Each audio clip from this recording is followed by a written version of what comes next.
എല്ലാവർക്കും നമ്മുടെ പുതിയൊരു വീഡിയോയിലേക്ക് സ്വാഗതം. ഇന്നത്തെ വീഡിയോ നമ്മൾ പറയാൻ വേണ്ടി പോകുന്നത് വളരെ ഒരു ഇമ്പോർട്ടൻ്റ് ആയിട്ടുള്ള ഒരു കാര്യമാണ്, ഒരു ഹാപ്പി ന്യൂസ് ആണ്. അതായത് നിങ്ങൾക്ക് എല്ലാവർക്കും അറിയാം, ഇവിടെ വർക്ക് പെർമിറ്റ് തന്നെ പല രീതിയിലുള്ള വർക്ക് പെർമിറ്റ് ഉണ്ട്. അപ്പോൾ ക്ലോസ്ഡ് വർക്ക് പെർമിറ്റ് റിമൂവ് ചെയ്യാൻ വേണ്ടിയിട്ടും അത് ഓപ്പൺ വർക്ക് പെർമിറ്റ് ആക്കാൻ വേണ്ടിയിട്ടും വേറെ കുറേ മാറ്റങ്ങൾ വരുത്താൻ വേണ്ടിയിട്ടും ഉള്ള ഒരു റെക്കമെൻഡേഷൻ IRCCക്ക് കിട്ടിയിട്ടുണ്ട്. അപ്പം IRCC പറഞ്ഞിരിക്കുകയാണ്, അപ്പോൾ അവർ അതിൻ്റെ അകത്ത് വർക്ക് ചെയ്യുന്നുണ്ട്, അപ്പം അതിനുള്ള കാര്യങ്ങളൊക്കെ ചെയ്യുന്നുണ്ട് എന്നുള്ളൊരു ഹാപ്പി ന്യൂസാണ്. എന്താണെന്നുള്ളത് നമുക്ക് ഡീറ്റെയിൽ ആയിട്ട് ഇന്നത്തെ വീഡിയോ നോക്കാം. ഒട്ടും തന്നെ സമയം കളയാണ്ട് നമുക്ക് വീഡിയോ സ്റ്റാർട്ട് ചെയ്യാം. ഇവിടെ വർക്ക് പെർമിറ്റ് എന്ന് പറയുമ്പോഴത്തേന് രണ്ട് രീതിയിലാണ് വരുന്നത്, ക്ലോസ്ഡ് വർക്ക് പെർമിറ്റും ഓപ്പൺ വർക്ക് പെർമിറ്റും. ക്ലോസ്ഡ് വർക്ക് പെർമിറ്റ് ആണെങ്കിൽ ചിലപ്പം ക്ലോസ്ഡ് ബേസ്ഡ് ഓൺ കമ്പനീസ് ആയിരിക്കും, അതായത് ഒരു പർട്ടിക്കുലർ കമ്പനിയിൽ മാത്രമേ വർക്ക് ചെയ്യാൻ പറ്റത്തുള്ളൂ.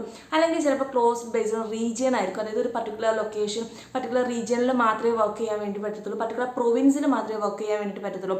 ഓപ്പൺ വർക്ക് പെർമിറ്റ് എന്ന് പറഞ്ഞു കഴിഞ്ഞാൽ നമുക്ക് റെസ്ട്രിക്ഷൻസ് ഒന്നുമേ ഇല്ല, നമുക്ക് എവിടെ വേണമെങ്കിലും വർക്ക് ചെയ്യാം, ഏത് കമ്പനിയിൽ വർക്ക് ചെയ്യാം, ഏത് ലൊക്കേഷനിൽ വേണമെങ്കിലും വർക്ക് ചെയ്യാം, ഏത് പ്രൊവിൻസിൽ വേണമെങ്കിൽ വർക്ക് ചെയ്യാം, അങ്ങനെയുള്ള റെസ്ട്രിക്ഷൻസ് ഒന്നുമില്ല.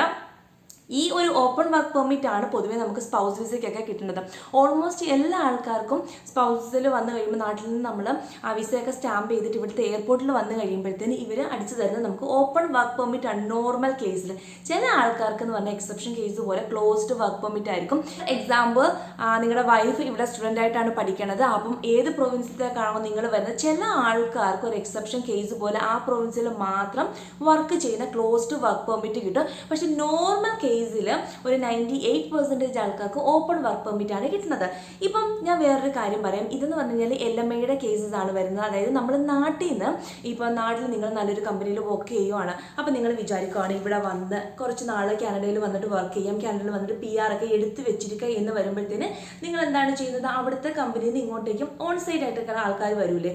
അപ്പോൾ ആ വരുന്ന ആൾക്കാർ പിന്നെ LMAയുടെ കേസ് എന്ന് പറഞ്ഞു കഴിഞ്ഞാൽ ഇപ്പം ഏത് കമ്പനിയിലാണോ നിങ്ങൾക്ക് LMA പ്രൊവൈഡ് ചെയ്യുന്നത് അവരും നിങ്ങൾക്ക് LMA പ്രൊവൈഡ് ചെയ്യുന്നതിന് മുമ്പ് ജോബ് പോസ്റ്റ് ചെയ്യും. ഇത്ര പർട്ടിക്കുലർ ഡേയ്സിനുള്ളിൽ ഇവിടുന്ന് ആരും അവർക്ക് കിട്ടുന്നില്ല എങ്കിൽ അവരൊരു പേപ്പർ ഇഷ്യൂ ചെയ്യും. അവരുടെ ജോബിന് വർക്ക് ചെയ്യാൻ വേണ്ടിയിട്ട് വേണ്ടത്ര എക്സ്പീരിയൻസ് ആണെങ്കിലും ക്വാളിഫിക്കേഷൻസ് ആണെങ്കിലും ഉള്ള ആരും കാനഡയ്ക്ക് ഉള്ളിലില്ല. അതുകൊണ്ടിട്ട് ഞങ്ങളൊരു ഫോറിൻ വർക്കറിനെ എടുക്കണു ഞങ്ങളുടെ കമ്പനിയിലേക്ക്. അതാണ് LMAയുടെ ആക്ച്വൽ കണ്ടീഷൻ എന്ന് പറയുന്നത്. അങ്ങനെയുള്ള കേസിൽ ഇവിടെ ആരുമില്ല എന്ന് പറയുവാണെങ്കിലാണ് ഫോറിൻ വർക്കേഴ്സിനെ എടുക്കുന്നത്. അപ്പം അത് നല്ല എക്സ്പെൻസീവാണ്, നമ്മൾ കമ്പനിക്ക് നല്ല എമൗണ്ട് പേ ചെയ്യേണ്ടി വരും. ഒരുപാട് ആൾക്കാർ അങ്ങനെ വരുന്നുണ്ട്. ഇങ്ങനെ വരുന്ന ആൾക്കാർക്കും ഈ ഓൺ സൈറ്റ് വരുന്ന ആൾക്കാർക്കും ഒക്കെ എന്ന് പറഞ്ഞു കഴിഞ്ഞാൽ അവർക്ക് വർക്ക് പെർമിറ്റ് കൊടുക്കും. ആ work permit closed work permit ആണ്, അതായത് അവർക്ക് ആ ഒരു കമ്പനിയിൽ മാത്രമേ വർക്ക് ചെയ്യാൻ വേണ്ടിയിട്ട് പറ്റത്തുള്ളൂ. അപ്പം എന്താ സംഭവം എന്ന് പറഞ്ഞു കഴിഞ്ഞാൽ social affairs science and technology IRCCക്ക് റെക്കമെൻഡേഷൻ കൊടുത്തിട്ടുണ്ട്.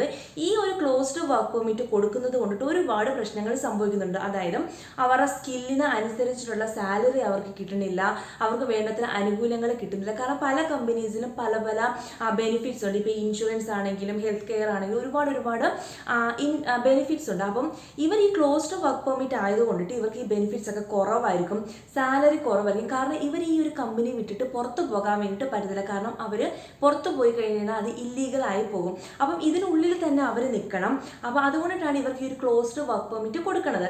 അപ്പം എന്താണ് ഈ ഒരു സയൻസ് ആൻഡ് ടെക്നോളജി റെക്കമെൻഡ്, അതായത് social affairs science and technology recommend ചെയ്തെന്ന് പറഞ്ഞു കഴിഞ്ഞാൽ ഈ ഒരു ക്ലോസ്ഡ് വർക്ക് പെർമിറ്റ് കൊടുക്കുന്നത് കൊണ്ടിട്ട് ഒരുപാട് പ്രശ്നങ്ങൾ വരുന്നുണ്ട്. അപ്പം അത് ഒഴിവാക്കിയിട്ട് ഓപ്പൺ വർക്ക് പെർമിറ്റ് ആക്കണം എന്ന ഉള്ള ഒരു രീതിയിലാണ് ഇപ്പം ഇവർ IRCCയിൽ റെക്കമെൻഡ് ചെയ്തത്. നിങ്ങൾക്ക് വേറൊരു കാര്യം പറയാം, നേരത്തെ പറഞ്ഞാൽ US അങ്ങനെയായിരുന്നു. US ഫസ്റ്റ് L1 വിസ കൊടുത്തിരുന്നത്. ഈ L1 വിസ എന്ന് പറഞ്ഞു കഴിഞ്ഞാൽ ക്ലോസ്ഡ് വർക്ക് പെർമിറ്റ് ആണ്, അതായത് ഏത് കമ്പനിയിലത്തേക്കാണുള്ളത് അവിടെ മാത്രമേ നമുക്ക് വർക്ക് ചെയ്യാൻ വേണ്ടിയിട്ട് പറ്റത്തുള്ളൂ. പിന്നെയാണ് അത് H1 ആക്കിയത്. H1 എന്ന് പറയുമ്പോഴത്തേന് ഓപ്പൺ വർക്ക് പെർമിറ്റ് ആണ്, നമുക്ക് എവിടെ വേണമെങ്കിലും വർക്ക് ചെയ്യും. ഇപ്പം നമ്മൾ പോകുന്ന കമ്പനിയിൽ നമുക്ക് നല്ല സാലറി ഇല്ല എങ്കിൽ നിങ്ങൾക്ക് സ്കില്ലുണ്ടെങ്കിൽ നിങ്ങളുമായിട്ട് ബന്ധപ്പെട്ടുള്ള ഫീൽഡിൽ നിങ്ങൾക്ക് വർക്ക് ചെയ്യാം, ഏത് പ്രൊവിൻസിൽ വേണമെങ്കിലും വർക്ക് ചെയ്യാം. അങ്ങനെയാണ് അവരൊരു റൂള് കൊണ്ടുവന്നത്. പിന്നെ ഇപ്പം കാനഡയുടെ കേസ് നോക്കുവാണെങ്കിൽ കാനഡ ഒരുപാട് IT കമ്പനീസ് അങ്ങനെയൊക്കെ ഉണ്ട്. പക്ഷേ ഈ കാനഡയിലുള്ള IT കമ്പനീസിലും കാനഡ പ്രൊജക്റ്റിന് വേണ്ടിയിട്ടല്ല വർക്ക് ചെയ്യുന്നത്.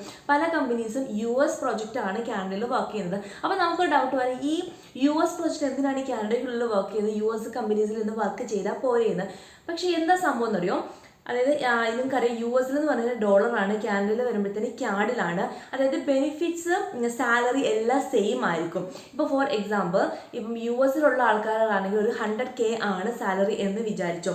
അപ്പോൾ അതേ 100K തന്നെയാണ് ഇവിടെ കാനഡയിലെ US പ്രൊജക്റ്റിൽ വർക്ക് ചെയ്യുന്ന ആളിനും കൊടുക്കുന്നത്. പക്ഷേ ഇവിടെ എന്ന് പറഞ്ഞു കഴിഞ്ഞാൽ CAD-ന്റെ റേറ്റ് ഇൻറ്റു 100K ആണ് വരുന്നത്. അവിടെ എന്ന് പറഞ്ഞു കഴിഞ്ഞാൽ ഡോളർ റേറ്റ് ഇൻറ്റു 100K ആണ് വരുന്നത്. അപ്പോൾ കമ്പയർ ചെയ്യുമ്പോഴത്തേന് കാനഡയിൽ സാലറി കൊടുക്കുന്നതാണ് കുറവ് US പ്രൊജക്റ്റിന് വേണ്ടിയിട്ട്. ഒരു ആൾക്ക് അങ്ങനെ കാൽക്കുലേറ്റ് ചെയ്ത് കഴിഞ്ഞാൽ ഒരു കമ്പനിയിൽ എത്രയോ ആൾക്കാർ വർക്ക് ചെയ്യുന്നുണ്ടായിരിക്കും. അപ്പം ഈ ഒരു അതായത് റീജിയൻ മാറുന്നതനുസരിച്ചിട്ട് ഏറ്റവും കൂടുതൽ ബെനിഫിറ്റ്സ് വരുന്ന കമ്പനിക്ക് വേണ്ടിയിട്ടാണ്.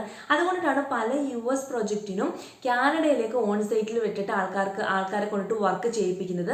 അല്ലെങ്കിൽ ഇവിടുത്തെ കമ്പനീസ് ഇരുന്ന് പല ആൾക്കാർ US-ലേക്ക് വർക്ക് ചെയ്യുന്നത്. ഔട്ട്പുട്ട് US കമ്പനീസിന് കിട്ടും, പക്ഷേ സാലറീസ് കൊടുക്കുന്നതാണെങ്കിലും ബെനിഫിറ്റ്സ് കൊടുക്കുന്നതാണെങ്കിലും US കമ്പയർ ചെയ്യുമ്പോഴത്തേനും ഇവിടെ CAD-ലേക്ക് കൺവേർട്ട് ചെയ്യുമ്പോഴത്തേനും എമൗണ്ട് കുറവായിരിക്കും. പിന്നെ വേറൊരു കാര്യം എന്ന് പറഞ്ഞു കഴിഞ്ഞാൽ ഈ പല ആൾക്കാരും ഈ ടെമ്പററി ഫോറിൻ വർക്ക് പ്രോഗ്രാമിലേക്ക് വന്നിട്ട് ഇവിടെ ഒരു വർഷം നിന്നിട്ട് കനേഡിയൻ എക്സ്പീരിയൻസ് വാങ്ങും. ഈ കനേഡിയൻ എക്സ്പീരിയൻസ് മേടിച്ചു കഴിഞ്ഞാൽ പിന്നെ അവർക്ക് നമ്മുടെ എക്സ്പ്രസ് എൻട്രി, അതായത് കനേഡിയൻ എക്സ്പീരിയൻസ് ക്ലാസ്സിൽ അവർക്ക് PR ഫയൽ ചെയ്യും. അങ്ങനെ അവർക്ക് PR കിട്ടും. അപ്പോൾ പല ആൾക്കാരും ഈ നാട്ടിൽ നിന്ന് ഇങ്ങോട്ടേക്ക് വരുന്നത് എങ്ങനെയെങ്കിലും ഇവിടെ വന്നിട്ട് കാനഡയിലെ PR മേടിച്ച് വെക്കാം, ബെനിഫിറ്റ്സ് കിട്ടുമല്ലോ, അല്ലെങ്കിൽ ഫാമിലി ആയിട്ട് വരുമ്പോഴത്തേന് ബെനിഫിറ്റ്സ് കിട്ടുമല്ലോ എന്നൊക്കെ ഉള്ള കണ്ടീഷനിലാണ് വരുന്നത്.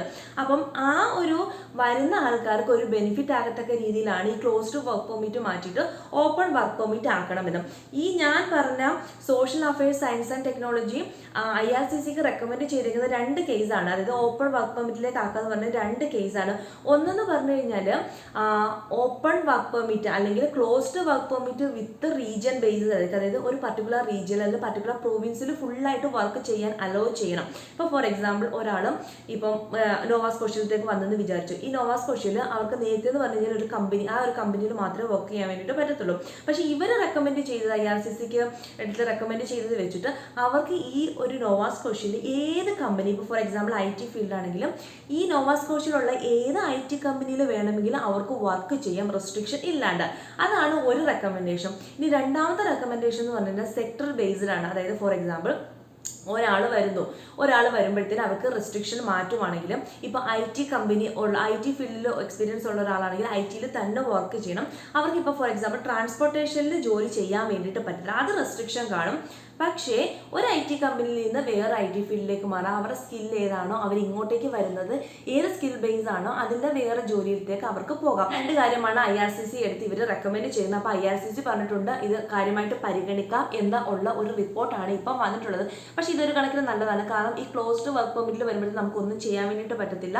ആ കമ്പനിക്ക് അറിയാം നമ്മൾ ഈ ക്ലോസ്ഡ് വർക്ക് പെർമിറ്റ് താണ്ടി വേറെ പുറത്ത് വർക്ക് ചെയ്യൂല എന്നുള്ളത്. അപ്പോൾ കമ്പനിക്കാണ് കൂടുതൽ ബെനിഫിറ്റ്സ് കിട്ടുന്നത്.